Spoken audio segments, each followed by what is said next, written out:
Marianne Jukokon. I almost added the other part. That is not her name, but I always add it. Anyway, she had an aide to the president, who a couple of years ago was also Minister of the Federal Republic under the President Buhari administration. Talk about some of the good things and that the president has done.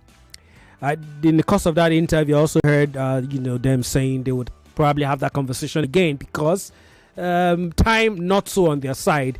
The same way we do not have enough time, maybe in the next 10 to 15 minutes or thereabout, we'll try to see how we can do a review of the President Tinubu administration. And I have my colleague. I was supposed to have two colleagues here. The other one decided that he wanted to eat rice and chicken in the house and refused to be around. Anyway, I'm just kidding. But my guest, who was also here last week, looks like we might be having him regularly on the show these days as my in-house, the newsroom guest. Ikechukwu Oyemike is in the building. Bro, what's up? They're all right too. You can't speak Pidgin here. So it's a time to say it's a pleasure again. And, are you learning how to be a politician? Let's do this. Let's do this. Ikechukwu, I don't trust you. Anyway, people, I'm here to do a job. Yeah, obviously. Let me take you through, of course, what we have for you in store today. As we count down to the second anniversary of the presidency of Bola Ahmed Tinubu, many questions, I would say the most important question on the lips of quite a number of Nigerians, no, not quite a number, almost all Nigerians, is, are we better off today than we were 2 years ago? Unification of the exchange rate, removal of fuel subsidy. These are two key decisions taken by President Bola Tinubu. And over the last 2 years, he has insisted that it's a tough decision, but it's a necessary one that, that had to be taken. Ikechukwu, I'll start from there. 2 years after, was it worth it? So, at the end of the day, when you look at it through from the perspective of the ordinary Nigerian, you're going to say, no, it's been a terrible one.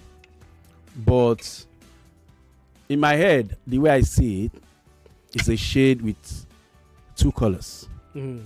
While on a large scale, he hasn't really done very well like the average Nigerians expected, and with the promises he came in with, you will also look at some of the policies and some of the things he's doing on the other side, and you see green light somewhere around them in there. Okay, but on a large scale, I would say when we speak to security, we speak to power, we speak to unemployment. We'll come to all of that. So let's just take a rundown of some of the achievements as touted by the president. Fuel subsidy removal, of course, we've mentioned that. Foreign exchange reforms. If we're being honest, you would argue that removing the petrol subsidy or the fuel subsidy is a decision we should have taken a long time ago. Yeah. Now, for most critics, including Ufoma Igbamuno, it's something I kept repeating every time I had the chance. As necessary as those decisions were, it's kind of ironic that the same president who had to take the tough and necessary decision is also the same person who 12 or thereabout years ago kicked against it, protested against it, came to Ojota, for days and said, no, the president that wanted to do it at that time, he wants to suffer Nigerians. We cannot allow it to happen. So that's what politics does. Wow. So politics is, if not well managed or well handled, goes to the heart of things, pulls it out, and almost kills that thing. So that was the president. The president now, then he was just like a former governor, an ordinary Nigerian. Yeah. That was him playing politics with real issues affecting Nigerians. And real lives. Yes. So he's there now.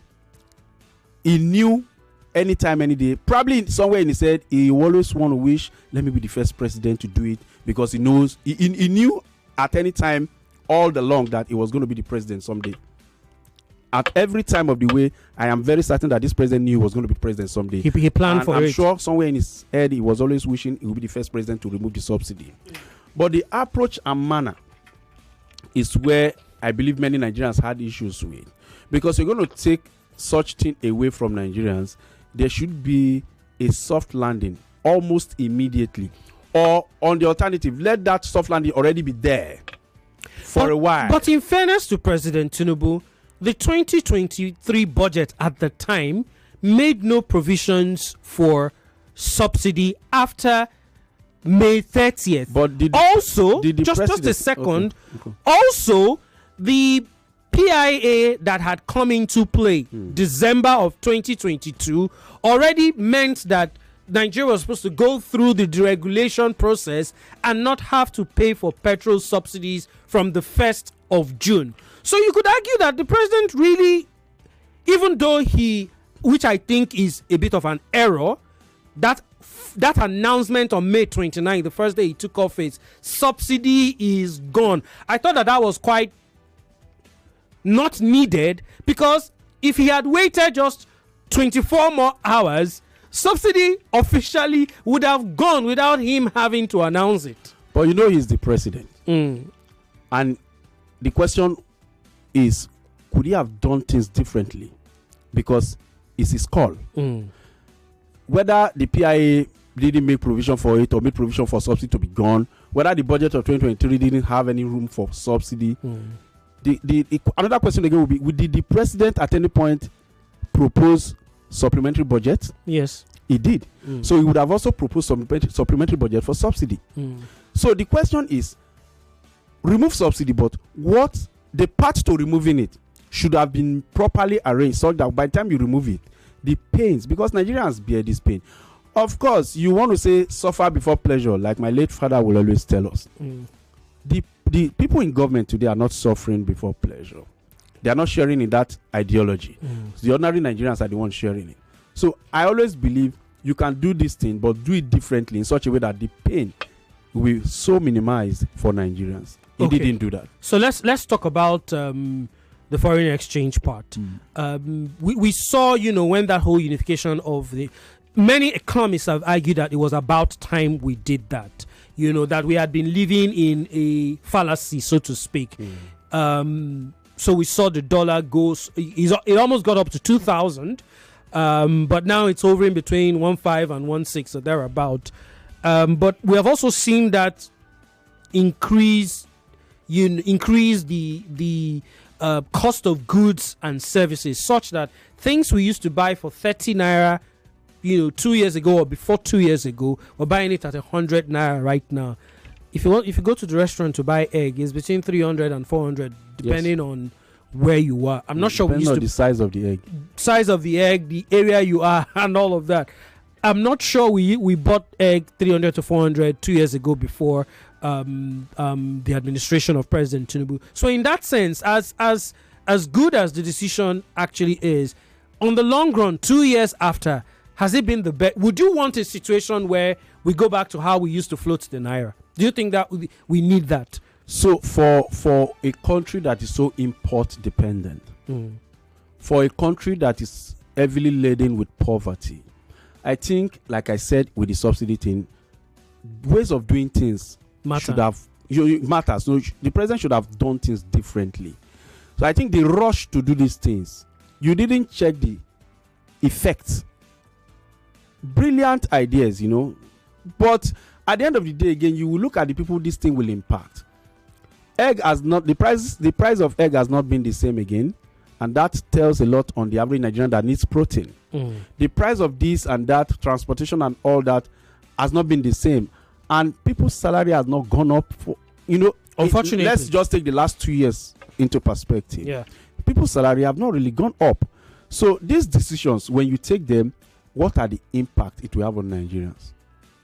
It's as simple as that.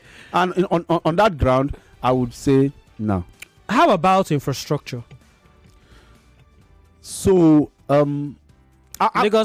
Lagos. No, don't Calabar Coastal Highway. Don't. Why shouldn't I? Don't mention Lagos. Why shouldn't I? It's one that the government says, hey, we've completed 30 kilometers. Out of 700 and we're going to finish it up by the end of this administration. So I don't want to say that's impossible, but I want to say 20 kilometers out of 700 and something kilometers is nothing to be proud of. But that's not the only infrastructure. There have been contracts awarded, for various roads across the country. Yes, we've seen work in some of there's these nothing places. new. There's nothing new in awarding road contracts. Jonathan did it. Yar'Adua did it. Obasanjo did it. Buhari did it. So presidents upon president have been awarding road contracts. So it's nothing anyone should be proud of in that sense. How about the energy sector? Because we don't have so much time. Energy sector, the CNG is one that the president and the administration touts as a big deal for them. Would you say that? I know a few persons who have done this, while some have also suggested that it could be dangerous in quote, but if done properly, it's one way of reducing the high cost of energy amount we spend on energy, and I'm talking petrol in this instance. But the question would be, given the number of persons who possibly have done this and the number of people who are yet to do this, is it really something we should be celebrating as an achievement? So the difference here is just a question of awareness. Okay. But it's a brilliant idea. CNG is, I've done a lot of report on it, a lot of research on it. Is if properly handled, like you said, it's a brilliant idea. It takes us away from the pressure of petrol to a cleaner energy alternative and less expensive. Yeah, less expensive, and it makes transportation, it beats transportation down. And what else would be better? But if some of these buses, are supposedly on it, because there was supposedly a partnership between the NLC and the presidency to get, some of these NURT buses to enjoy, why has it not ultimately affected the cost of transportation? So from inside sources here, because I know, to be frank, the project is going across Nigeria. Okay. It's presently in Lagos, and I'm sure I am aware they're going to have a couple of other places. I know they're in Ojota presently. Okay. They're going to be in Mile 2 and a couple of other places soon. It's something that is going on gradually, but are people very receptive to it? Especially the unions that you mentioned. I can't really say yes to that, but I know a lot of people are really very receptive to it, especially those that know. That's where awareness comes in. Okay. And the people who handles the president's media thing and what they tell Nigerians is what I really have concerns about. Sell this project. Sell what the president is doing. Let people know. I'm not saying he's doing brilliantly well, but at least this ones that he's doing right. Well. Sell it well. Stop playing politics and stop fighting Obasanjo. Fight Peter Obi when he says this. Stop fighting Obasanjo when he says this. Tell us what the president is doing. Okay. Now, in terms of social welfare and education, maybe some bit of pass mark you could argue. NLC has got minimum wage, even though some would argue that not all the states have implemented it. Not federal government didn't even start paying immediately after they announced it, after it was signed and approved. True though. It took a while. True though. So it was sluggishly handled or managed. But at least at all, nine bad pass. But we always knew that some states were not going to pay, because as we speak, some states never even pay the 30,000 way. The old one. So but in this point now, we will definitely take a look at Lagos State. Hopefully next week on the show. But we're talking the federal government now. That's something to give them kudos for.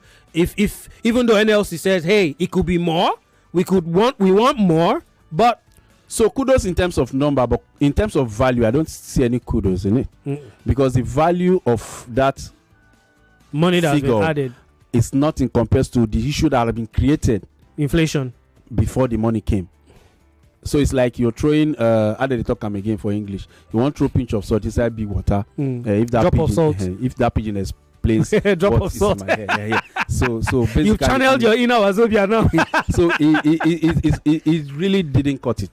Okay. It may have had a bit of controversy over the last few weeks, but you have to say the student loan scheme has been a brilliant idea under the President Tinubu administration. Yes, a lot of courage for doing that, and it's the best thing that can happen to any educational system. At least students being able to afford to pay their tuition, still have some money in their pocket to live through. Because those of us that who have been through that, you know what it could mean being on campus and having no money in your pocket. True that. Or not being able to afford some of us basic things that experienced you need. it. Yeah. You understand? So it's a brilliant one, if well managed.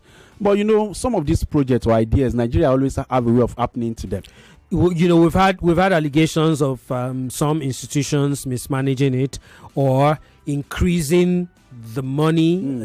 That maybe money was supposed to be 20,000. They probably doubled it so that they can get more of it. And that's more debt. Allegations actually. That would be debt on the student. You could argue, or possibly a situation where they're able to take more money from the fund without it being exactly the same amount of money spent on the student. So Nigeria happening. We'll wait to get the final say on that. How about governance and institutional reforms?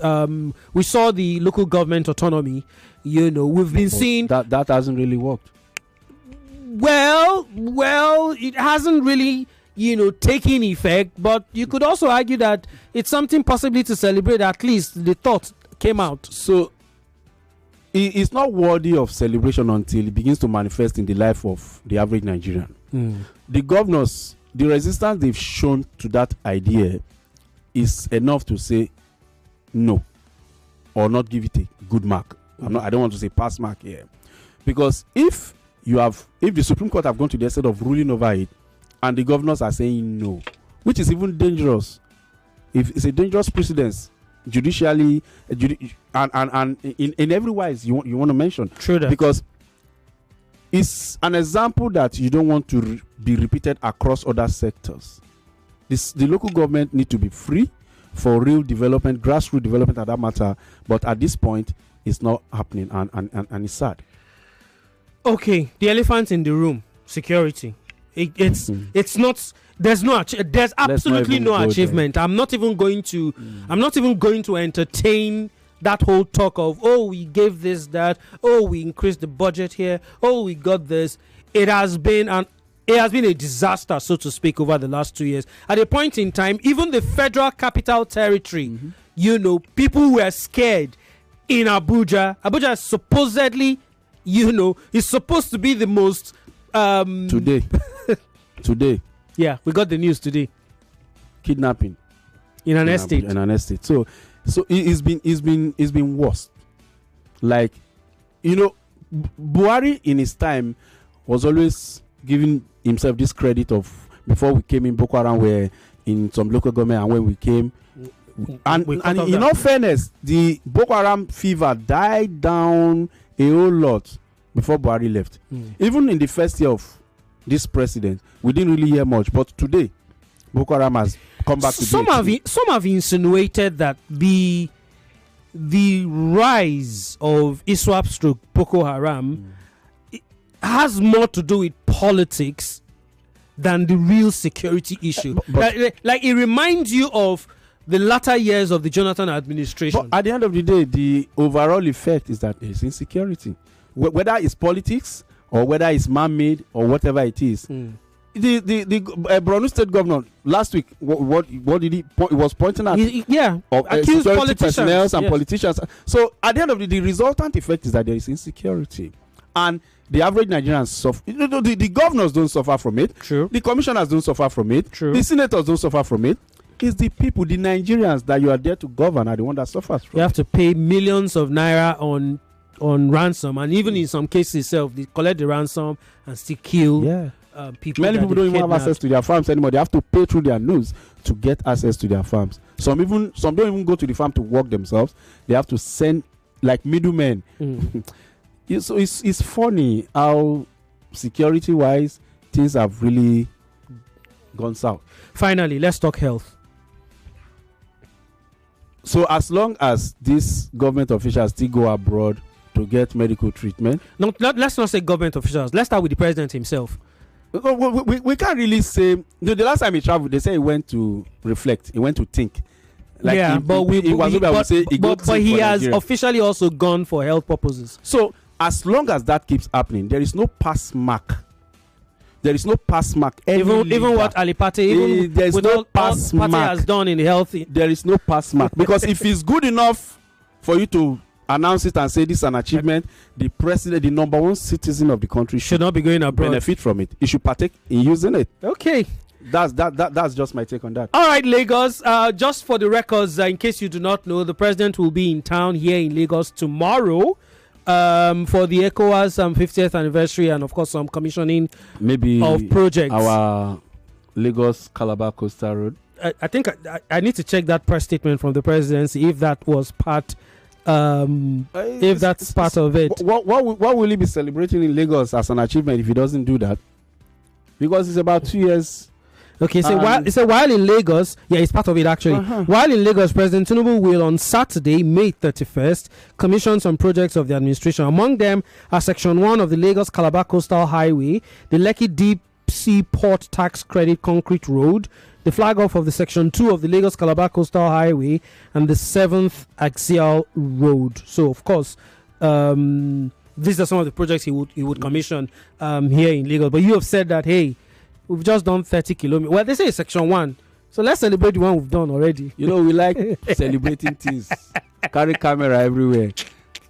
All right, Lagos. This has been our review of 2 years of the President Ahmed Bola Tinubu administration. By the way, I talked about the Lagos trip. You know, so for those of you who are going to be coming to work on the island tomorrow and for the rest of the week, you know, so you have that at the back of your mind. Of course, whenever the president is in town, we know the attendant effect. It usually causes. There's a lot of traffic here and there, but that road commissioning is on Saturday.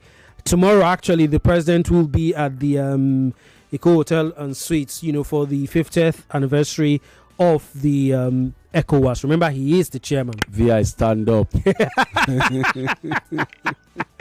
Okay, all right, that will be my cue to move on to the second segment of the show. And of course, the second segment of the show is brought to you courtesy of the Lagos State Government. And on this segment, we try to take a critical look at some of the things that you need to know as the Lagos resident or the Lagosian. On today's edition of the Newsroom Lagos, we will be taking a look at the ministerial press briefing of the Office of the EGIS and Urban Development, which took place earlier today. Now, in case you do not know, or in case this is the first time you're joining the show in a while, it's been like a series for us over the past few weeks because commissioners and departmental heads, you know, of various agencies have been taking turns to actually let Lagos know what it is they have been doing over the last 12 months of the Governor Babajide Sanwo-Olu administration. Let's tell you that the state government has reiterated its commitment to public safety and strategic urban development in response to the city's growing population and increasing migration patterns. You can't run away from it, can't deny it. Lagos is the number one destination for everybody in the country. At a press briefing, special advisor to the governor on EGIS and urban development, Dr. Olajide Babatunde, started off with the Lagos Urban Renewal Agency, LASURA. He says it is now actively involved in urban regeneration, working to improve infrastructure and increase livability in Lagos inner city areas. The commissioner linked these efforts to increasing rural urban migration, stating that Lagos continues to receive new residents not only from nearby rural areas but from other states across Nigeria. Now, to manage this population boom, the commissioner revealed that the government is finalizing key urban policy documents, including new building codes and an upcoming urban policy for Lagos. This policy will complement the Lagos State Development Plan, and it is spearheaded by the Ministry of Economic Planning and Budget. Let's take a listen to Dr. Olajide Babatunde. Making Lagos a 21st century city. LASURA is one of our agencies. Before today, people know LASURA to be an agency that you can go to if you want to get a shop in Lagos Island. But I want to tell you, when I start going through the slides of Nasura, you see that Nasura is now actually carrying out under the able leadership of the general manager, town planner, Latif Oladimeji. We regenerate areas, make them look better, and also ensure that they occupy more people. The population is going up and up every day. There is rural urban migration. So when I talk about rural urban migration, some people are coming from the outskirts of the city, even as far as the state, and coming into Lagos. There is also state-to-state migration. People are moving from different states and coming into Lagos. You know, to fail to prepare is to prepare to fail. So part of the things that we need to do are the policy documents that are being created under the leadership of the permanent secretary, you know, Architect Bola Olojumoke, particularly the building code that we have promised that we are going to launch.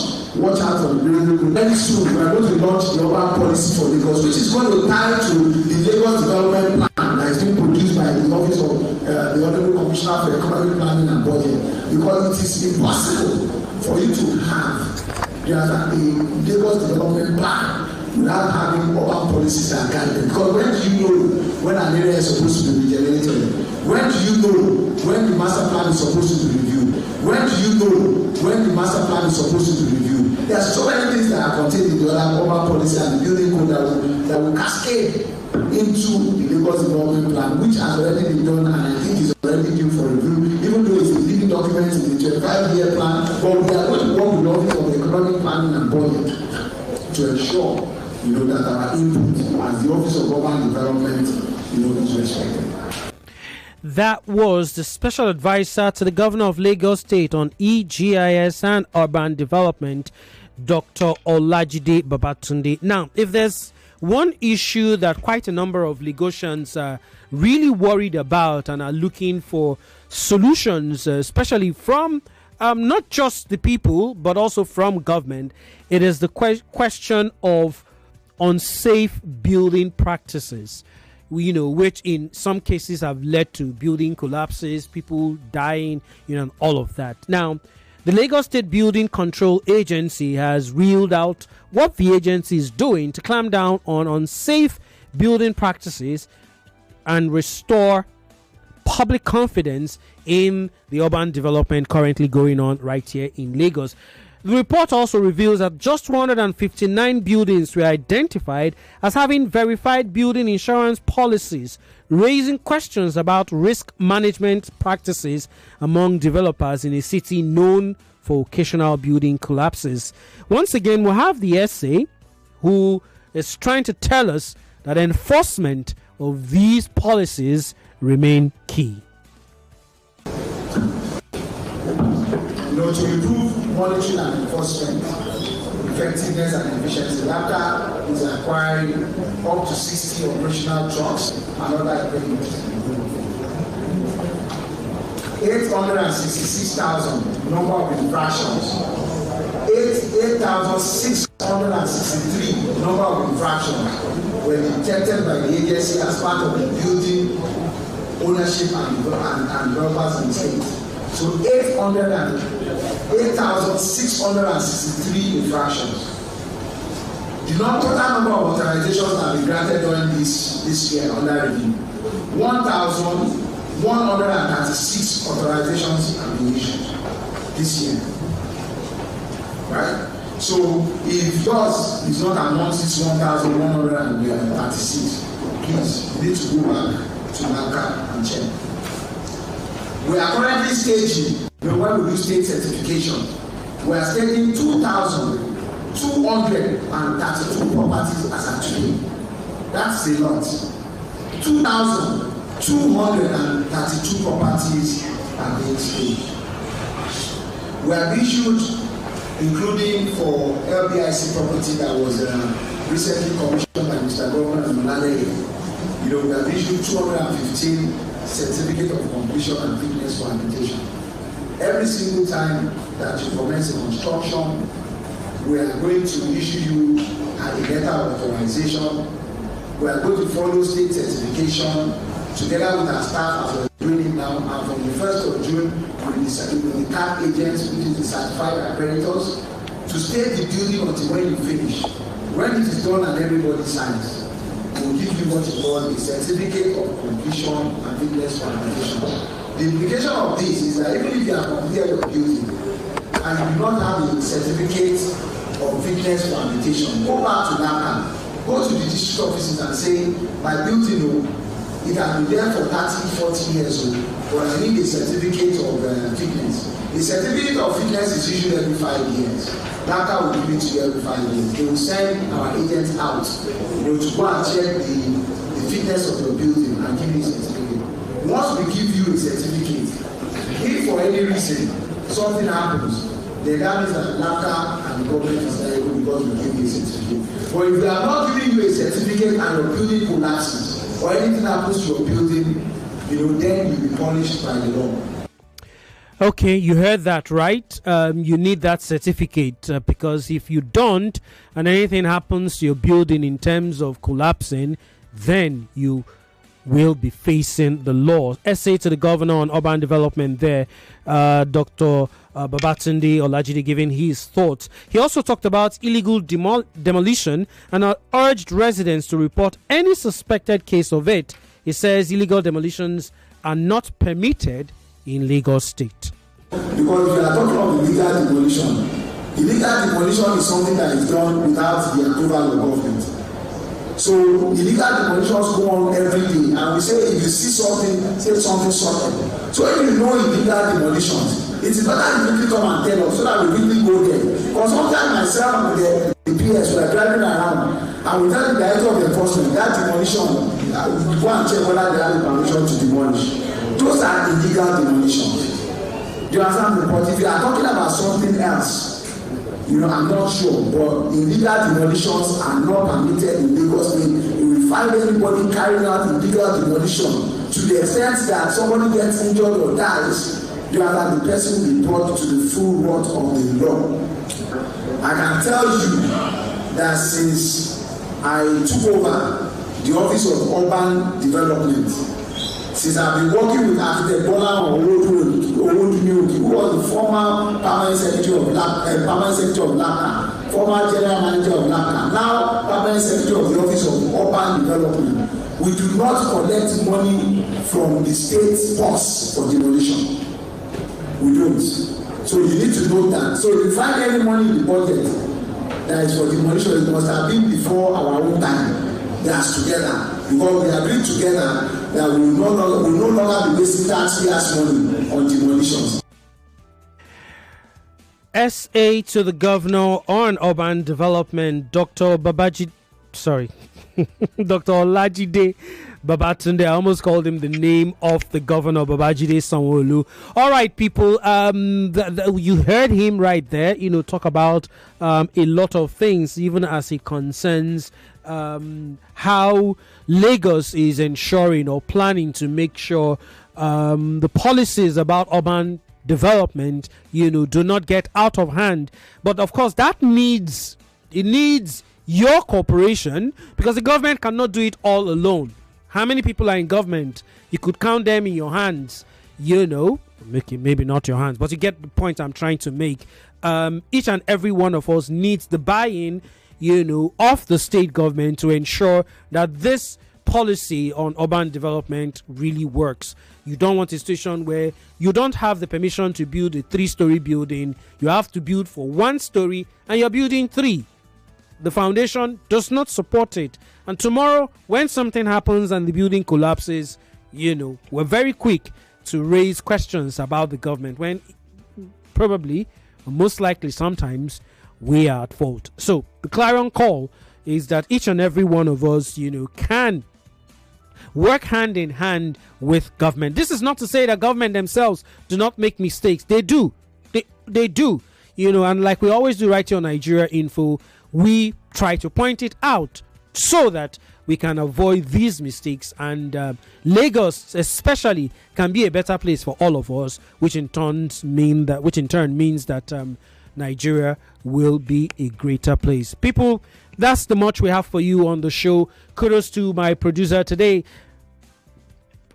Precious Nena Okon, and of course my producer right here in the studio, Yvonne Ohaifo, who's done a let me quote Nigerian coaches now, your man's job, to ensure that we've done what needed to be done. I'll be back again next week, Monday, for another edition of the show. Until then, have yourselves a wonderful evening. After the ads that come up in the next few seconds, the sports gang will be here. Did I say sports gang? Femi and the gang will be here to bring you more of our programming. Stay safe, people.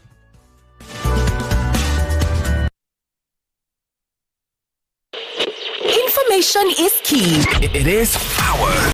99.3 Nigeria Info. We are more than just radio. Subscribe to our YouTube channel at Nigeria Info FM. Check us out on Facebook at Nigeria Info 99.3. Follow us on Twitter at Nigeria Info FM and on Instagram at Nigeria Info FM Lagos for live updates as it happens. 99.3 Nigeria Info. Let's talk.